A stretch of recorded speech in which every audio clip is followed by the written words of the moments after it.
is now time for oral questions. I recognize the Premier's plan to save these 1,800 good... Mr. Speaker, we're investing over $1 billion to make sure the temporary... Because this Premier is desperately trying to silence his critics and cling to power. The opposition House Leader yesterday, in fact, revealed that he'd be bumping his House Leader up to this brand new, never heard. I've taken your feedback over the last little bit, and I understand that walls of text on Instagram aren't necessarily the best place to read walls of text. So, with that being said, we're going to try this, the new audio-video format. Those who want to actually just listen, feel free to just listen. I'm going to be kind of reading the bills as much as I can, or at least the parts as usual that concern me, and we'll talk about it and so on and so forth. Those who actually want to follow along and see some of the highlights, feel free to follow along, obviously. And as always, feel free to reach out with question, comments, or otherwise in terms of how you feel I did on the breakdown, how you like this new format, and we'll take it from there. Now, second piece of housekeeping is the intro. Hopefully you folks liked it. Looking for feedback on that too. Feel free to reach out and let me know what you thought about the intro, good, bad, or otherwise. Always looking for feedback, and I love hearing from you folks. So, yeah, let's do that. Now, let's dive right in. And before we dive right in, I want to talk about two items in particular that I feel directly influence this bill. The first thing is, as you can see on the screen here, the 2020 Canadian Pipeline and Railway protests done by the good folks of the Wet'suwet'en out in BC in regards to a gas-linked pipeline. Now, that spread across Canada as a wildfire, if you folks remember, and that ended up here just outside of Belleville, with the Tyendinaga Mohawk folks blockading the railway line just out of Belleville, and then Doug got mad, OPP were called, blockades were taken down, so on and so forth. Subsequently, those folks have been charged and or ticketed since then, so I guess we can see where we're going. And the second thing that directly influenced this bill, and you'll see that more in terms of debate on this bill in second reading, but I'll show you that at the end. Just a couple clips or quotes, I should say. But yeah, the item that is, the Ottawa event. I don't want to spend any time talking about it, but yeah, the thing that happened in Ottawa. So, moving right along, as you folks always know, those who've been with me for the last little bit, when we take a look at bills, we do the long and the short. Right, so the short is usually, in my opinion, and what seems to be more often than not true, is that Doug likes to use very euphemistic names for his short name, because that's the kind of outward-facing, public-facing version of the name, and then the long name is more of like the internal use name, and that's always a little more of a tell in terms of what we're looking at. So, with that being said, here we go. Bill 100, Keeping Ontario Open for Business Act. Now, that's the short title, and you would think to yourself, okay, this could or could not be pandemic related, but it must have something to do with assisting our businesses in some way, large and small, because obviously this is something about keeping Ontario open for business. Now, if we slide along to the next slide, we'll see this is the actual real name. An act to enact legislation to protect access to certain transportation infrastructure. Now, to me, that indicates that it has nothing to do with business, or at least downstream it has something to do with business. But in the immediate, this actually has nothing to do with business, and this is about protecting, quote, transportation infrastructure. So let's take a look. Now, normally I kind of gloss over the preamble / explanatory note because, as always, the devil's in the details. And this is more of a Coles Note summary, usually kind of glossing over the bad parts themselves. But there are two highlighted sentences here I want to bring to your attention. First, the Act establishes prohibitions and enforcement mechanisms to prevent persons from impeding access to, egress from, or ordinary use of protected transportation infrastructure. Second thing, just after the second paragraph, most of the rest of the Act addresses enforcement. So we have two kind of big points here that I want to highlight. First one is preventing persons from impeding access or egress or ordinary use of protected transportation infrastructure. And then the rest of the act the rest of the act has to do with enforcement. Doesn't really sound that good so far. Let's keep going. Just to highlight how much of this is actually the prohibition versus enforcement, here's a table of contents. In pink here, we have section 1 and 2, so the definitions, obviously it's not a prohibition, and then the prohibition itself, which is section 2.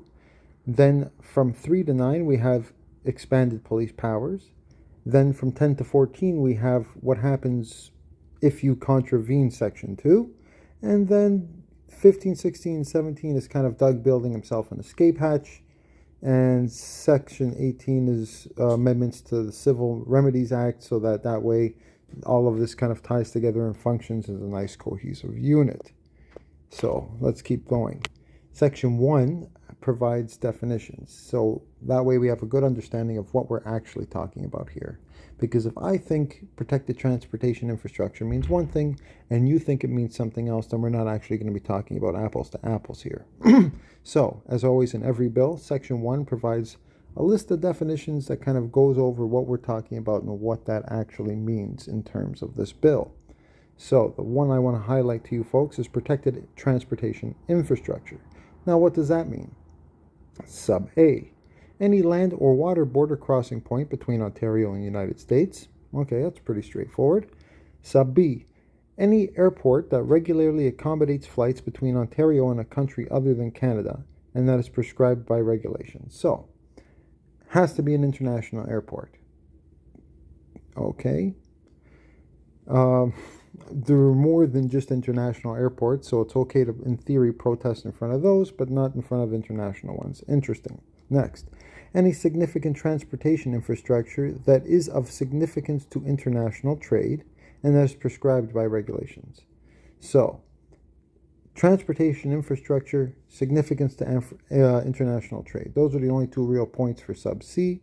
That's actually fairly broad in my opinion. If we talk about Yonge Street, lots of trucks drive up and down Yonge Street, lots of trucks drive up and down Keele Street, for example.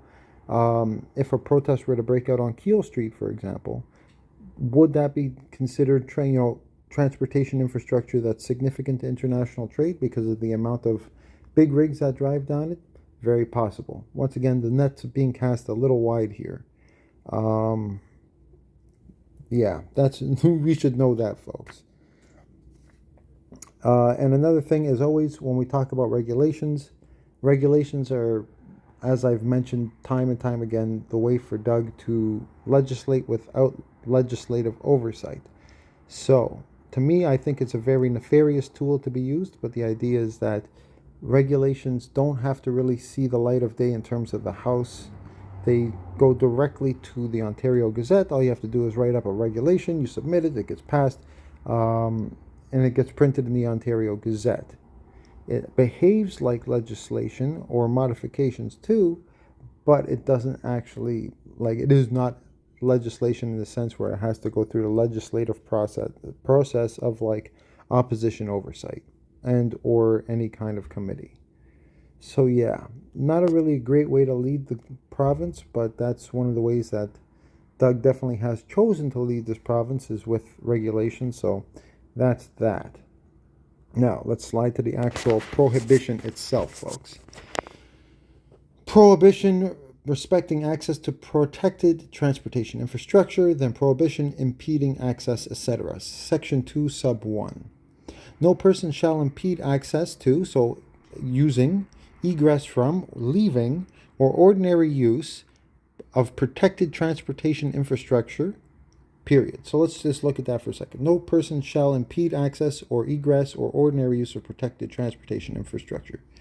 Now, directly or indirectly, that's another very important thing. I'm not quite sure how you can indirectly cause people to impede access, egress, or ordinary use of protected transportation infrastructure without directly being there, unless they're talking about funding. And once again, as you can see, folks are casting the net wide. They want to say it's a very narrowly cast net, but indirectly impeding, you can't really indirectly impede unless you're directly there. So keep that in mind, folks.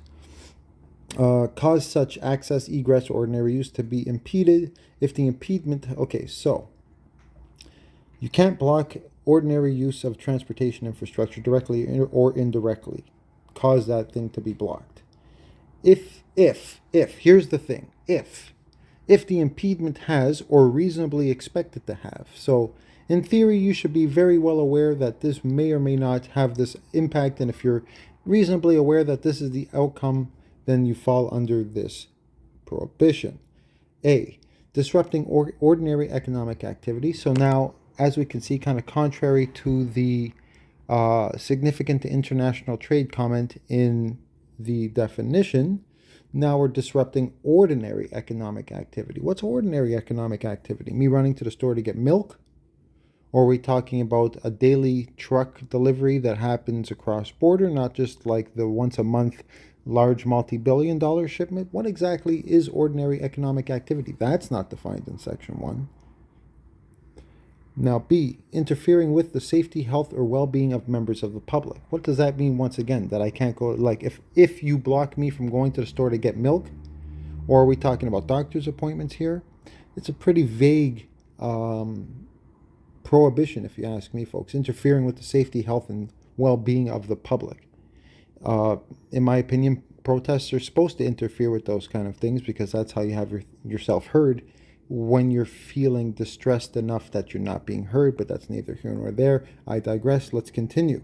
Sub 2. Subsection 1 applies whether the person is acting individually or in cooperation. So, by yourself, with a friend, doesn't matter. This still applies to you.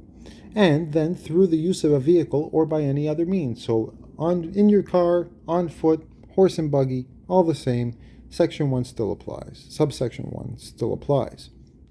Now, exceptions. Subsection 1 does not apply if the impediment, sub A, is expected to be trivial, transient, or minor. Now, this is something that I really want to touch on in just a second, and we will. And B, can easily be avoided by persons. Now, I would argue that one person, in theory, is very easily avoided. Even if I'm standing in the middle of the road, I'm pretty sure I'm pretty easily avoided. So I'm not quite sure, or at least it's not that I'm not quite sure. This is a very clear signal to those Greta Thunberg type folks out there who think that they are a one-man protest or a one-woman protest or a one-person protest. Beware, right?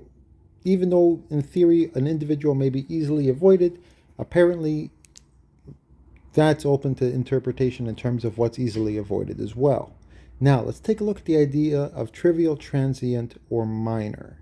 Now, I understand you may have an idea of what that looks like, but let's understand what the definition is from the dictionary, because obviously this isn't defined in sub 1, or section 1, I should say, and as a result, we're kind of left to our own devices here. So, trivial, of little value or importance. Transient, lasting only for a short time, impermanent. And minor, lesser in importance, seriousness, or significance. So, what's that telling me, folks?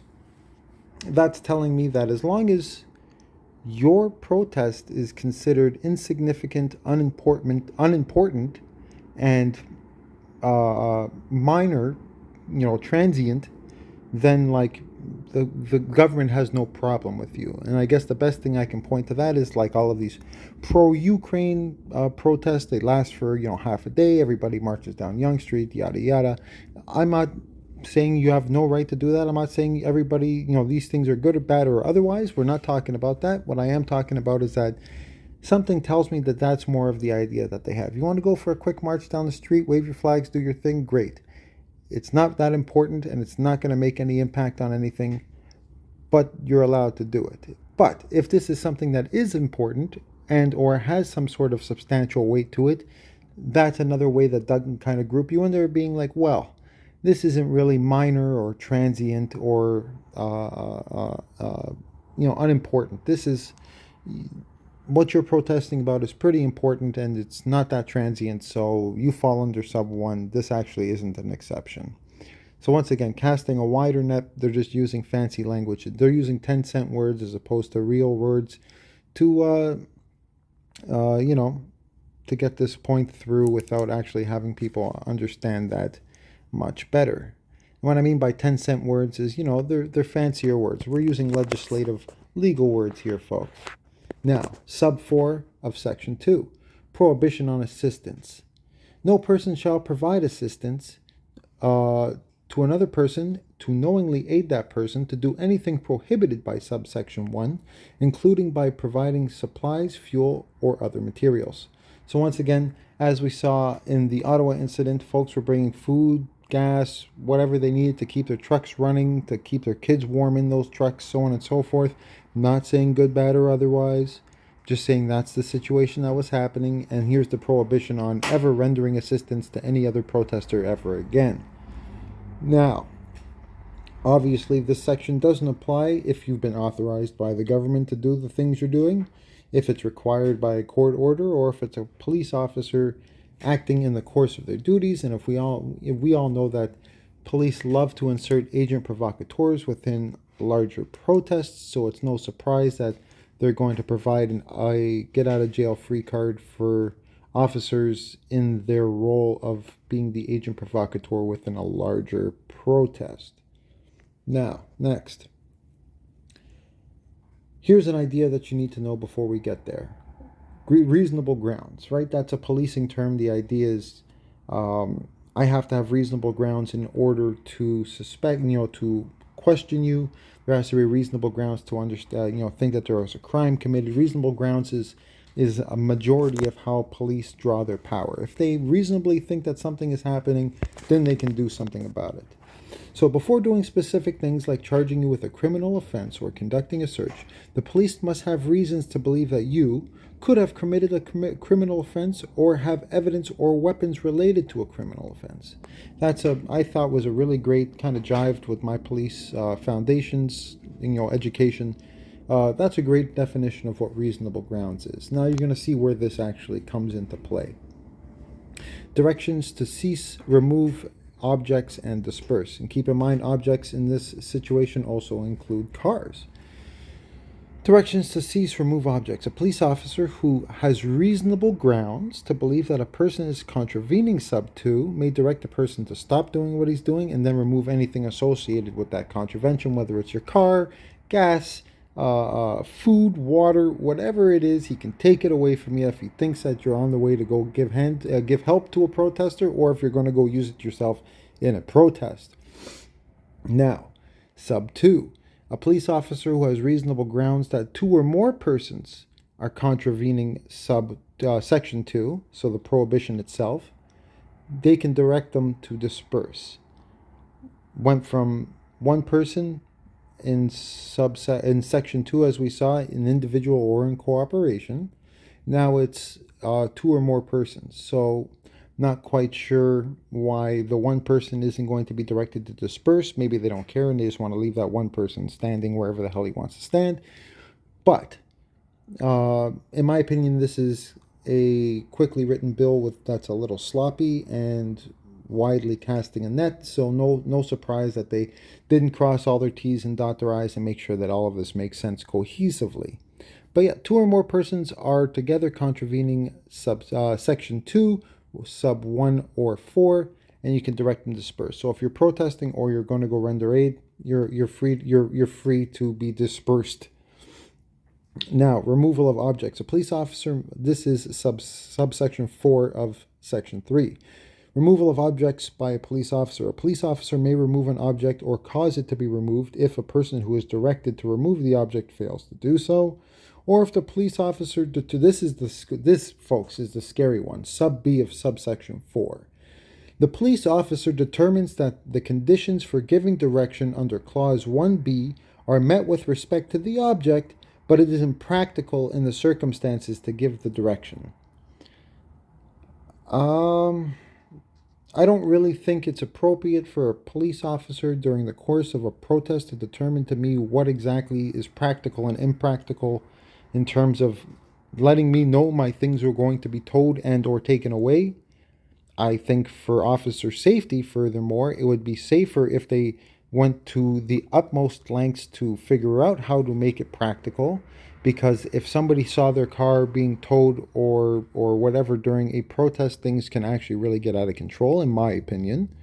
So once again, sloppy legislative work. I think it puts law enforcement in danger, and yeah, it actually leaves them to decide what an impractical circumstance is. Once again, not really sure I want that or legislate. I don't think I want legislators telling me what impractical is, nor do I want law enforcement. I think that's something that is needed from a justice in terms of case precedent. We have to understand what impractical is as tried by the courts. Now, Section 4. Removal of a vehicle being used in a contravention. 4 sub 1. A police officer who has reasonable grounds to believe that a vehicle is being used in a contravention of Section 2 sub 1 or 4 may direct the owner or, if any, operator to remove the vehicle or cause it to be removed. You should know that. And then obviously if you don't do it, they're going to take it from you. Section 5. 5 sub 1. Removed objects. A police officer who removes an object or causes it to be removed may maintain possession of said object for up to a period of 30 days. They take your car, they're keeping it for 30 days. And they can store it. They can store it in a pound or police yard, wherever. Now, sub 2. The police officer shall make reasonable efforts to notify the object's owner of the location. Not quite sure what they consider reasonable efforts. Is that before the 30 days? Is that after the 30 days? Define reasonable. Let's say this officer happened to be, coming up on a whole week of court. Does that mean he has to wait until after the court? Is that, what? Once again, not clearly defined within Section 1's definitions. Reasonable efforts to notify is a little vague. And as a result, I feel there's room for abuse in that section, especially if you are somebody who may be a protest leader. And as a result, things are just consistently, the efforts have been, quote, reasonably made. Maybe they left a note on your door, not taped. Maybe they just stuck it in your mailbox. Folks, I want you to think of that creatively for a moment as a creative exercise and think about where this can be abused. Now, subsection 3, costs and charges. The costs and charges for the removal, the storage of, or both are a debt due by the following persons and for which they are jointly and severally liable. 1. If the object is a vehicle, the owner, the operator, and the person who drove or otherwise brought the vehicle. And 2. If the object is not a vehicle, the owner of the object and the person who most recently used the object. Just want to put that out there. So even if you weren't there, you are responsible. Let's say you lent your car to a friend and your friend didn't tell you when he went to a protest. Or maybe you did know what protest he was going to. Maybe this was an indigenous-led anti-gas protest. Maybe this was a protest that, you want to, I don't know, 4-day work weeks. Bottom line is, if you are engaging in a protest prohibited by Section 2 and they take your vehicle, you are liable for that vehicle as much as your friend who drove it there. Once again, I think this is more about making folks scared to protest and punishing those who do protest as opposed to actually this has nothing to do with protecting transportation infrastructure at this point. Now we're trying to cast as wide of a net as possible to scare the hell out of as many people as possible to prevent them from protesting forevermore. Unless you protest in these designated protest areas, which in my opinion are a joke. Because the reality of the situation is, I like, as much as but folks, those who know me know that I believe in protest wholeheartedly. The reality of the situation is that protesting in front of an empty legislature or an empty House of Commons on a Saturday when no people are there is not useful. As much as this may seem like a bit more of a radical opinion, You want to cause some inconvenience? You want to have your message heard? Go protest in front of somebody's house, somebody's apartment. Go protest in their streets. Let them know you're out there. Let them know that they are public officials and they will be held accountable to. You can't do that in front of an empty legislature, folks. That's just my opinion, though. Next. Section 7, surrender suspension of driver's license. That talks about exactly what you think it does. A police officer who has reasonable grounds to believe that a person is contravening or has contravened. So reasonable grounds, you're either caught contravening or he suspects you of having contravened. Section 2, sub 1 or 4. So either we're protesting or you helped a protester. Whether or not this involved a vehicle, you may have your driver's license taken away from you again. Once again, I'm not quite sure why this is a good idea. I'm not quite sure why it's necessary to punish protesters by taking away the driver's license or vehicle plates or vehicle itself, or as you'll see, the CVOR license. To me, folks, this is a little nefarious. Once again, this is more about silencing protest, in my opinion, and making people scared to protest. And this is about actual protecting transportation infrastructure. And it gets even better. So you're suspended for 14 days. And not only is it an Ontario license that's going to be suspended, but out of jurisdiction ones too. So I assume if you're from New York, guess what? Your license is suspended for 14 days. You're from BC, guess what? Your license is suspended for 14 days. They're really trying to prevent not only folks supporting from other provinces coming to Ontario to help support, and I guess this is, in my opinion, one of those places where you can kind of, once again, point to the Tyendinaga Mohawk up in Belleville, right? They don't want other Indigenous folks traveling across provincial borders to come, help out with blockades. Forget it. You're out of jurisdiction, you're still going to be suspended. Folks, we have to be aware. As always, as you hear me say, be aware and beware. This is why, because our rights are being slowly stripped away from us. Next. Seizure of number plates and permit suspensions. Section 8. Seizure. A police officer who has reasonable grounds to believe that a vehicle has been used in a contravention of Section 2, 1 or 4, may seize the plates displayed on the vehicle, including the plates issued by another jurisdiction. So similar to your license plates, whether you're from here, you're from another jurisdiction, you're getting them pulled off of your vehicle, and that plate portion of your permit will be suspended for 14 days, rendering you unable to drive that vehicle. Next, commercial motor vehicles and trailers. 9 sub 1. The registrar may provide that the plate portion of a vehicle permit, commercial motor vehicle, or trailer of the person or the person's CVOR certificate is suspended for a period specified by the registrar or canceled. Now, CVOR is what allows commercial trucks to do commercial truck things. If you cancel a CVOR, as you'll see later on when I bring up some of the members' comments from debate, if you're one truck in a larger organization and they pull the company CVOR, it's not just your truck that's getting taken off the road, it's the whole fleet. And why would you want to punish a whole company for one person's actions? Once again, this isn't about protecting transportation as much as it is stopping protest, in my opinion.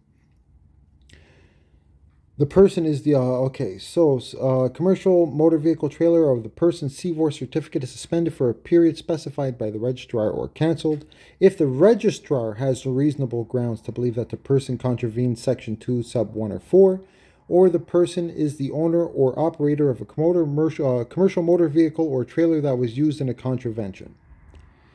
And then the scarier part of this, once again, what I think is wildly anti-democratic in this bill, is sub 3. You have no right to be heard. The person is not entitled to a hearing before an order may be made under subsection 1 or 2. You don't have a right.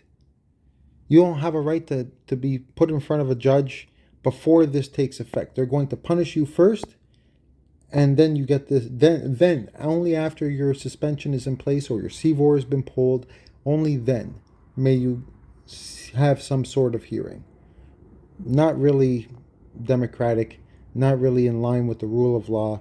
In my opinion, once again, especially because this was put forward by the Solicitor General, the person who's responsible for policing. This actually calls our legal system into, provides a level of disrepute on our legal system, in my opinion, folks. Now, here's the punishment section. Section 10, offenses. A person who contravenes Section 2, Sub 1 or 4, or fails to comply with Section 3, Sub 3, or Section 4, Sub 3, is guilty of an offense, period. So this is how you structure these kind of punishment sections. So you let them know that everybody's committed offense if they do these things. Okay, so you've committed an offense. Let's see what that is.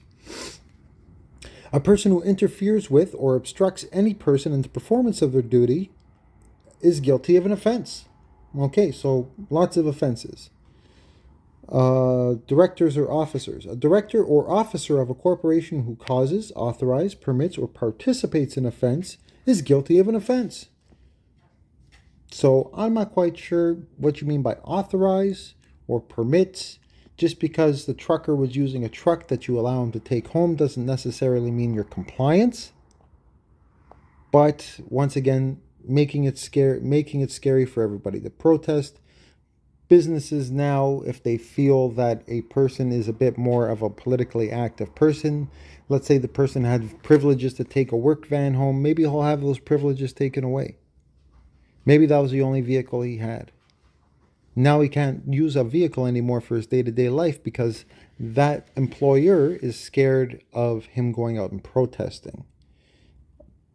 Kind of, once again, very anti-democratic. This whole thing is very anti-democratic to me. That's why I'm bringing it to your attention, folks.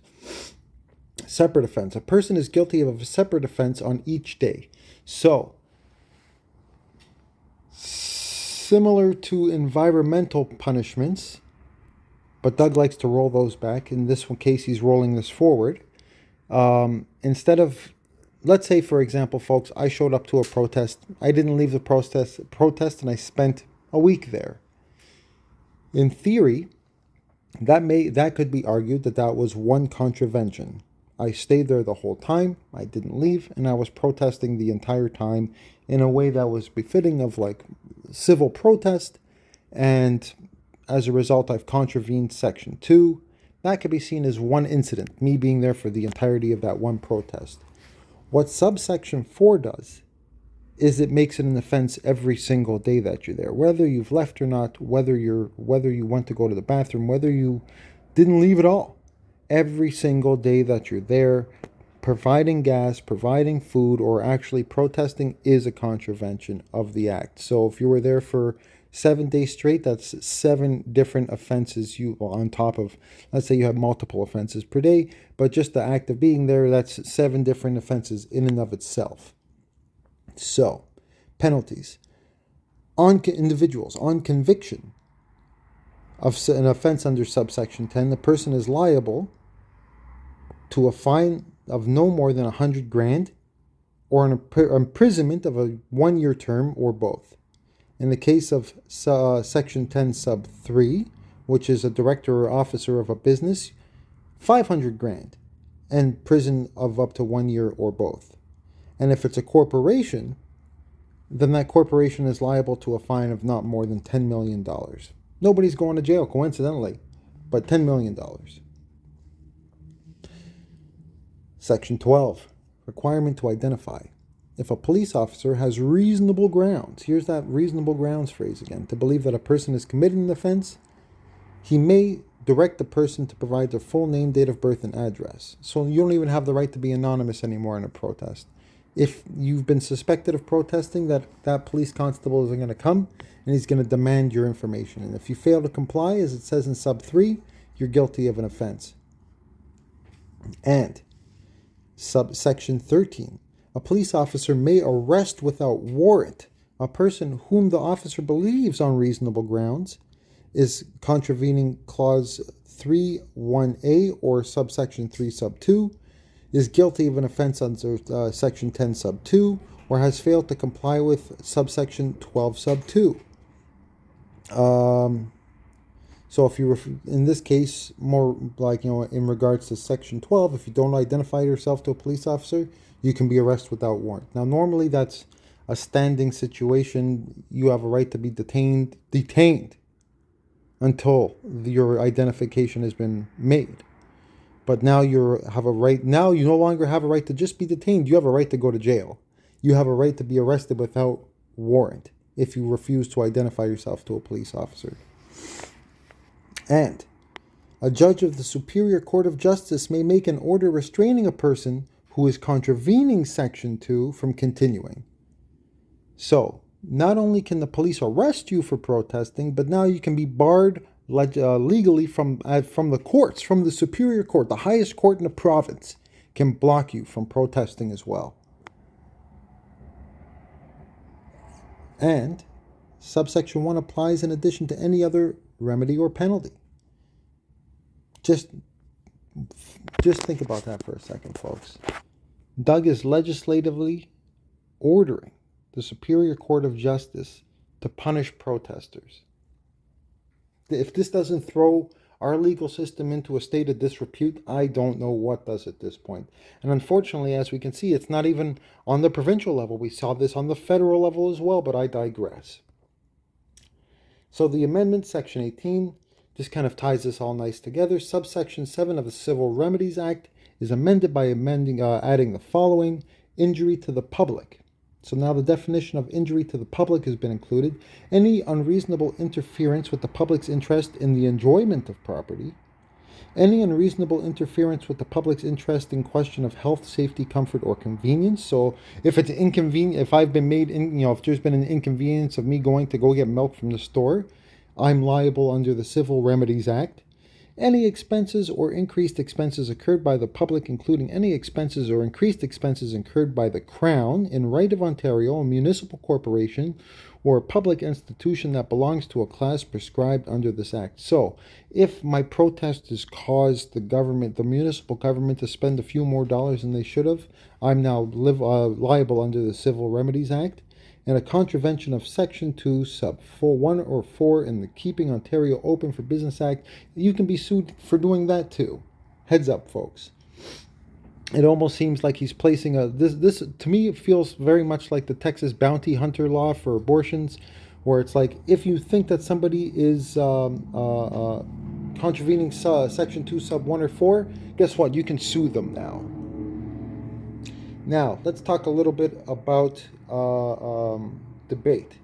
Obviously, when a piece of legislation goes through the House, there are many levels of debate, and they sometimes end up a committee, and sometimes they're passed with third reading without going to the committee, especially when it comes to Doug Ford's government.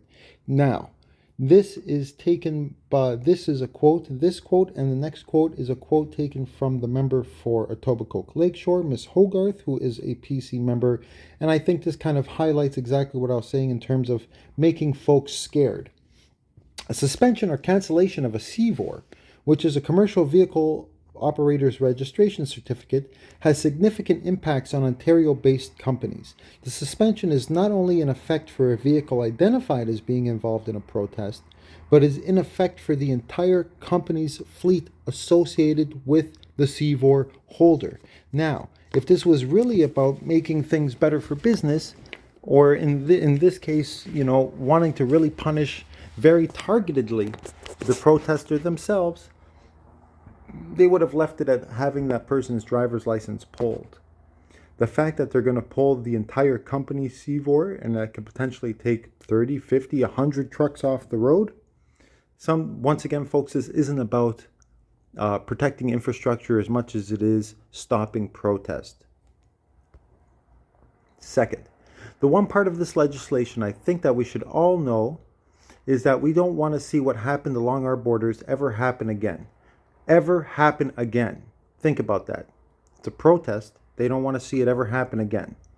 We have to look at our province of Ontario, and we have to look at who this protest affected. So it's not just, she acknowledges there was a protest in that statement alone.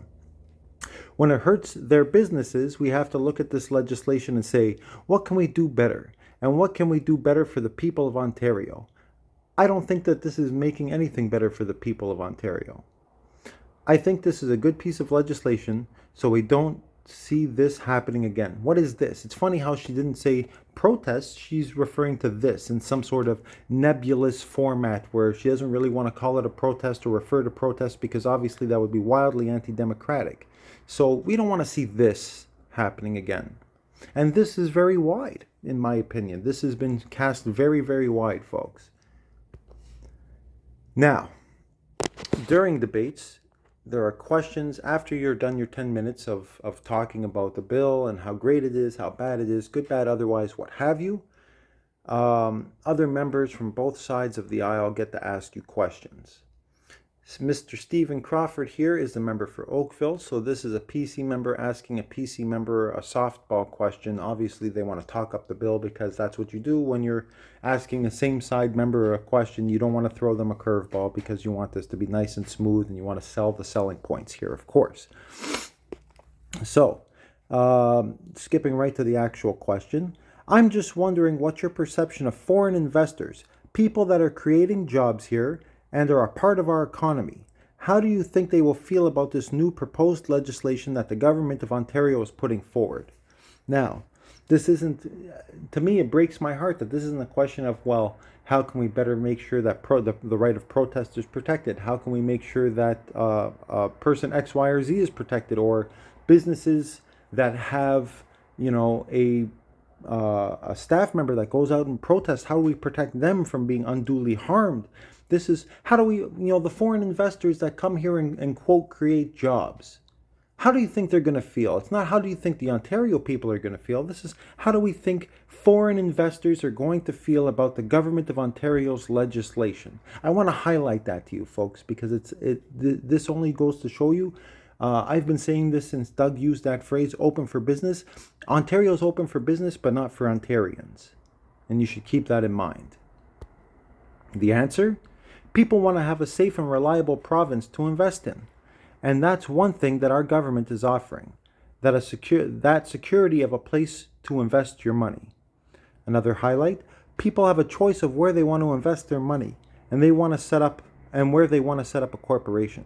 We want to make sure that they know that Ontario is a safe and secure place to invest and that we're going to protect them once they're here in Ontario. So once again, the PC party is openly saying it, folks. This has nothing to do with protecting Ontarians, their right to protest. This has everything to do with protecting business. And as we saw by Mr. Crawford's question there, protecting foreign investors who are, quote, the job creators in particular. Next. So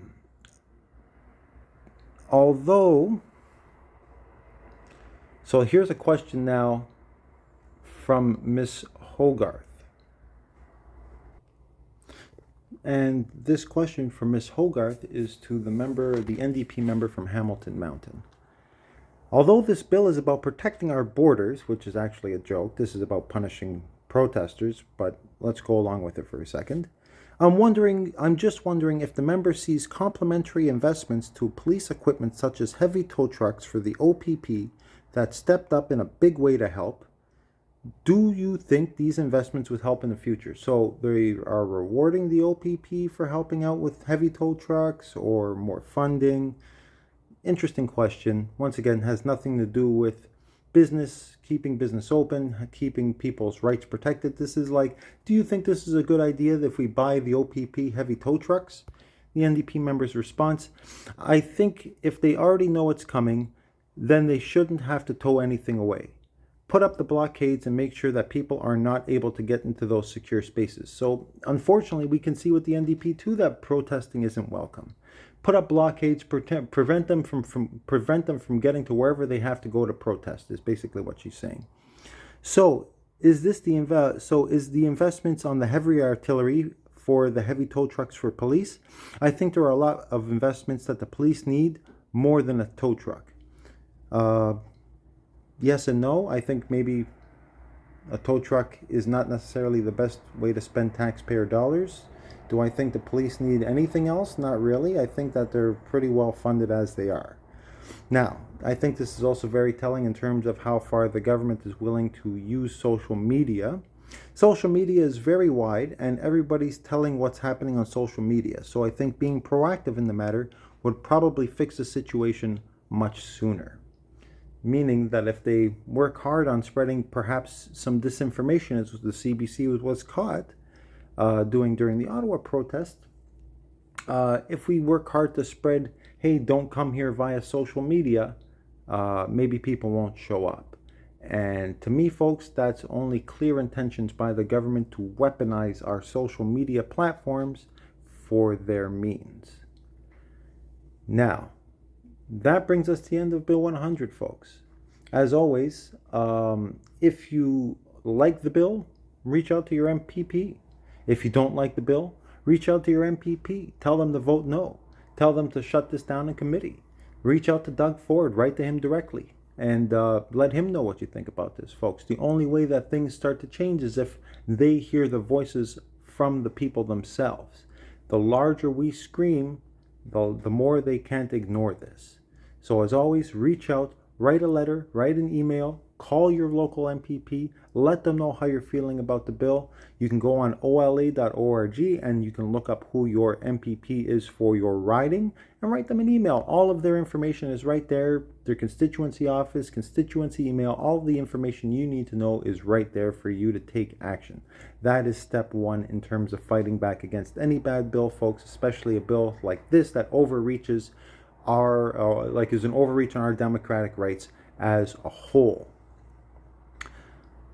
Folks, once again, feel free to reach out. Let me know how you like this format. Like, share, subscribe. As always, now that we're in an audio-video format, share it with everybody you know. So, subscribe to my Instagram channel. I'll be putting some of this up on YouTube now, and we're going to try and do that as well. So like, share, subscribe. Let me know how you like the intro. Let me know how you like the new format. And as always, folks, be aware and beware, and I'll speak to you shortly.